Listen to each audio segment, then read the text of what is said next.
Hey guys, how you doing today? Just on my way home. I just was out and about.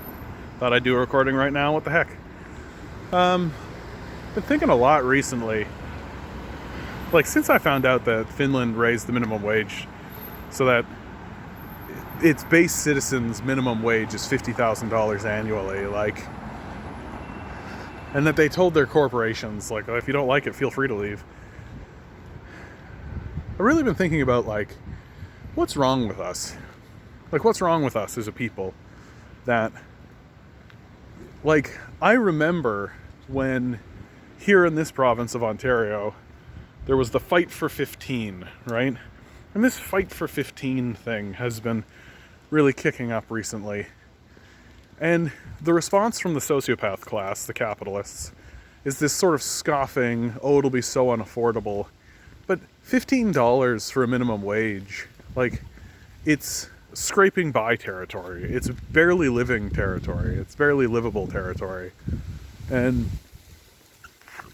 the whole motto has been a livable wage. And the more I think about it, the more I just come to realize, why the fuck are we fighting for base livable? Why are we accepting? Why are we negotiating with these sociopaths for our base survival? When what we should be saying to these crazed nightmare death cultists is, no, you're no longer part of the conversation. You're out of the conversation completely. We're going to pass legislation to ensure that the minimum wage is not just something that makes it livable, but that is something that makes us thrive. We don't want a living wage, we want a thriving wage. And if the capitalists don't like it, they can go die, right? They can literally just leave the conversation, because that's the point. The whole idea is that we're trying to get rid of them. But there's something wrong with us, right? There's something deeply, deeply wrong with us. And I really do think it comes down to the moral and ethical considerations that we have been ignoring for so long and that we have not allowed to take hold in our society.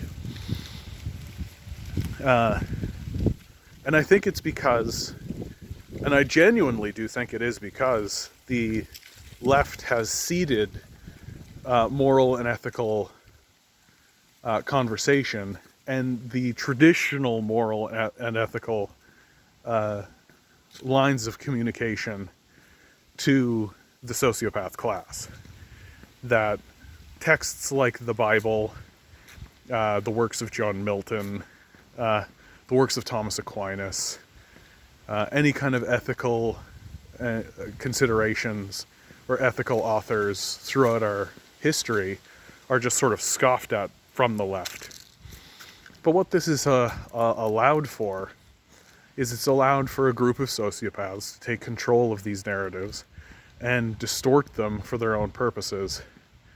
And I'm beginning to see more and more in the culture people standing up and just quoting verses, saying literal one-liners to completely defeat right-wing arguments. The right wing, of course, they're the ones clutching on to the Bible, even though they don't read it. And this is the thing that I think about all the time now.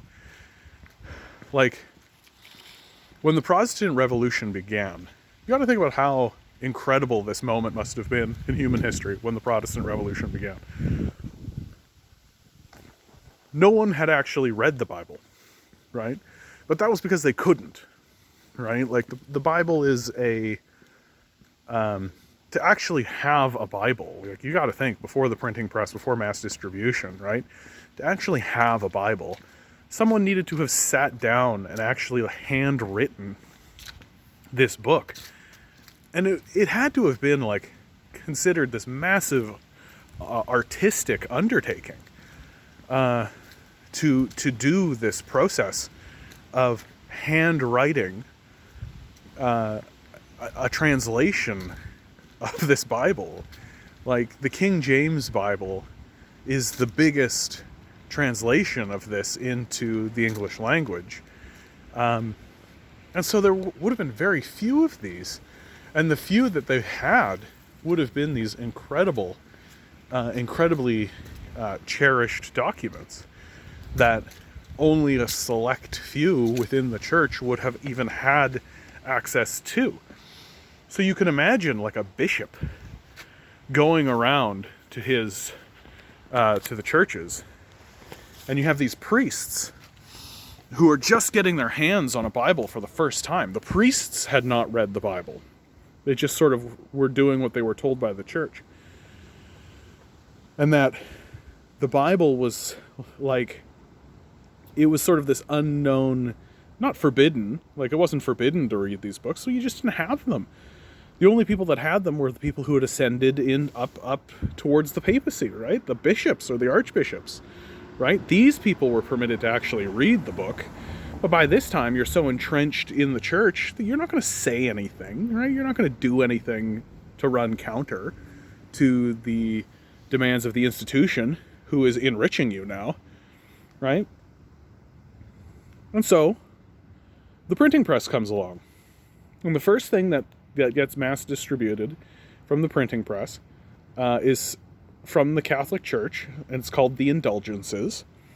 And it's a list of sins and the amount of money you can pay the church to have those sins forgiven. So that kind of tells you where the church was at in and around this time. The second thing that gets mass produced and printed, the Bible. So the Bible, because, I mean, we've based the entire society around the Bible at this stage in the game, right? The Bible is this document that everyone is basing their moral traditions on and their moral faith on, their ethical systems. No one's actually had the chance to read this thing, and so everyone is fabulously curious. And so they print these Bibles, and so everyone is now able to get their hands on a copy of this. And so Martin Luther reads this Bible and goes, oh shit, we're not doing any of this. We're not following any of these precepts that are laid out by these documents. We're not listening to any of this stuff, right? We're not listening to any of it. And so he goes and he nails his terms on a abbey door, right? And the Protestant Revolution begins. You've got to think about how frustrated and angry people must have been that Catholicism was this enormous force that existed in people's lives, and it gets overthrown. And why does it get overthrown? Because people start actually reading the book. Now, this story I think this is interesting, and I'm pretty forgiving to most of the parties involved, with the exception of course, the papacy itself, because, I mean, that's just a corrupt little cult, and it still is. But I'm pretty forgiving to the gentry, to the serfs, right, to all these guys, because they don't know, they haven't read it, and they didn't have the opportunity to read it, right? They didn't have the opportunity to learn. They didn't have the opportunity to do any of this kind of stuff. So how can you denigrate them? Those just poor wretches. Things are different now, right? Not only is everyone literate, people weren't literate back then, but not only is everybody literate, but you can get a Bible for free. You can pick a Bible up off the street. People will hand you a Bible for free. And no one reads this thing. No one reads this book. And we don't have anyone to blame but ourselves at this point. We really don't. Because we have a group of people, of sociopaths, who have taken control of the Bible and have taken control of the narrative of the Bible, and we have let them. We've sort of just shrugged and gone like, oh, well, they're frauds. Obviously they're frauds. Like, you don't need to read the Bible to know that. And we've attempted to just ignore them. But they're an incredibly powerful organization within our societies. These heretics and frauds and shysters, right? They obviously are. And by ignoring the text, and by ignoring what it has to say, and by not paying attention to our own traditions, we've ceded that authority to them. We've given them the ground. We've ceded that ground, and we've said to them, okay, you can have the Bible, And so they've taken it and they've said what they wanted about it. And no one is willing to actually stand up and challenge them. And in fact, there's a movement in the left that says, oh, well, it's just outdated. Well, maybe it's outdated to you, but to the powerful organizations that are seizing power and attempting to assault you by duping huge sections of the populace who don't read this book, who don't know anything about it, and who don't put forward arguments that are in favor of what the book actually has to say. By doing that, you're allowing them to maintain their position of prestige and power, unchallenged, without authority,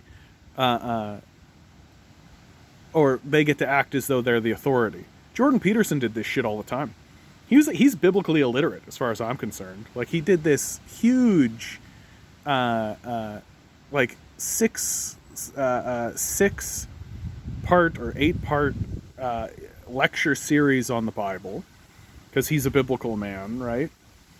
But he doesn't actually know anything about it, and he doesn't actually read the book, right? And if he does, he glazes over and pays no attention whatsoever to the sections where you've got Jesus Christ saying we should give our money to the poor. The rich should give their money to the poor. That doesn't factor. That doesn't play, right? Because if the Christians actually started to say, oh, hey, we should give money to the poor, then they would have to stop being capitalists. Because Christianity and capitalism are incompatible with one another. They are at odds with one another, right? Christianity has more to do with communism than capitalism does. But capitalists can't actually admit that, right? Capitalists have to believe in this heretical nonsense about the prosperity gospel, that God will bestow upon you riches if you believe him, and of course donate to the church. This sort of asinine belief system that says if you, for every dollar you give to me, God will give you 2 back.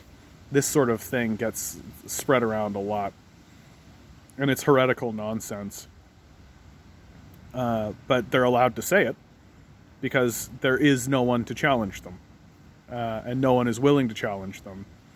Which, in my view, is a complete and total failure of the left. A complete and total failure of the left. Any church that believes that it's on the left.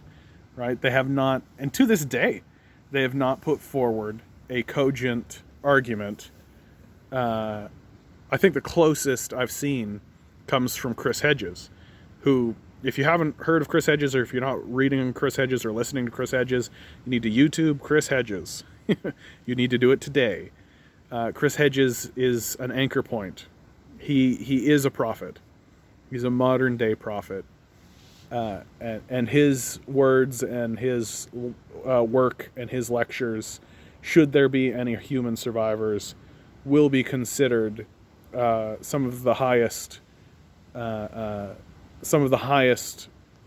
material that's come out of our society, like right along with Martin Luther King, right along with Malcolm X. Chris Hedges is going to be right in that wheelhouse, and he's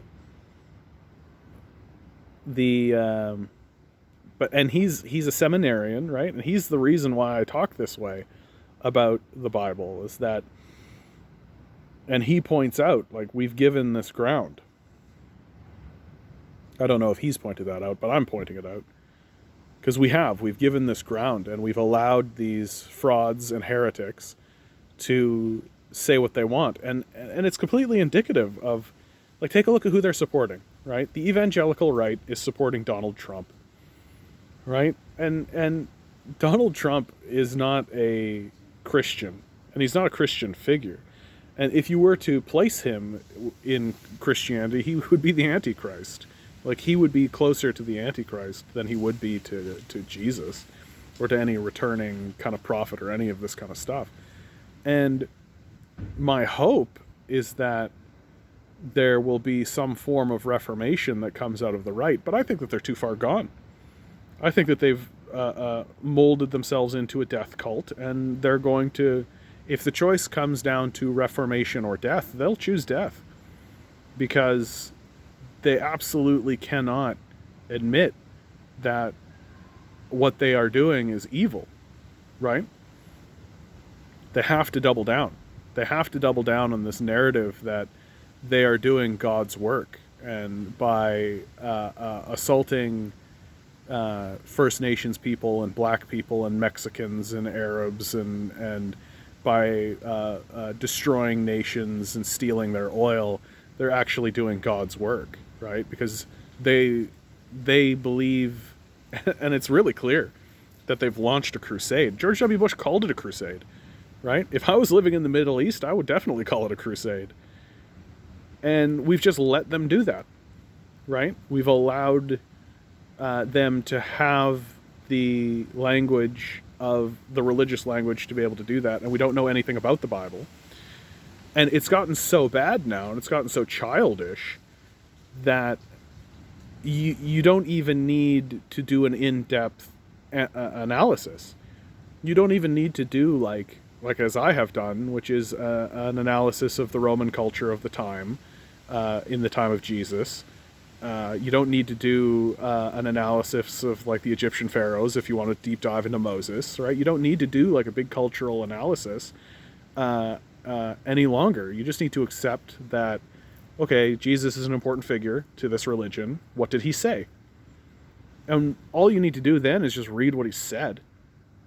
And you can see these guys and just look at them and be like, oh yeah, they're obviously frauds. And anytime they open their mouth, you literally can just say, so when Jesus says it's easier for a rich man to go through the eye of a needle than to enter the kingdom of heaven, what do you think that says about people like Jeff Bezos? What do you think that he's saying about capitalists? So when Christ enters the market and he sees capitalists exploiting the poor, and so he drives them out of the market, which is incidentally the only time that Christ uses violence, because even Christ himself can't withstand, loses patience when he sees capitalism at work. What does that say about capitalism, right? And the capitalists can't respond to this. So they don't. They just don't read these passages. They just don't exist, right? Because you can't be a Christian capitalist. You have to just be a capitalist with kind of a Christian veneer, just a Christian sort of paint job, right? And if you paint a horse blue, he's still a horse, right? And if you paint a capitalist, if you put a cross over a capitalist, he's still a capitalist. And so and at this point we do need to start calling them fanatics, right? Like part of the reason why Trump, like when we talk about Trump's supporters, and it's interesting how the media works in this case, right? The media will focus on the fascists, right? The secular fascists, like the Proud Boys. But they'll never actually talk about the fact that Trump, one of his largest supporting groups, are these Christian fascist organizations, right? People like Pat Robertson, who obviously have no faith whatsoever. They're obviously just using this as a way to dupe people into enriching them. They're just conning people. And yet, it's completely silent. Nobody talks about it. Right? People are more ready and interested in talking about QAnon, right? QAnon is something that we'll talk about. How about we talk about the evangelical church's relationship to the Trump administration? And if you want to talk about actual cult-like behavior, well, that's how the evangelical churches work, right? They create little cults of personality that say, hey, give me money and God will reward you. It has absolutely nothing to do with Christianity. And if we actually read the book, we would know that. But we don't. So, if we're going to be illiterate, then the people who insist that they are literate are going to hold the day. Even though not only are they illiterate, but they're heretics, right? They are twisting the word to be the opposite of what it means for their own gain and purpose. So, we should read it. Anyway, that's the end of me, guys. Like, share, subscribe. Spread it around. Let's go communist.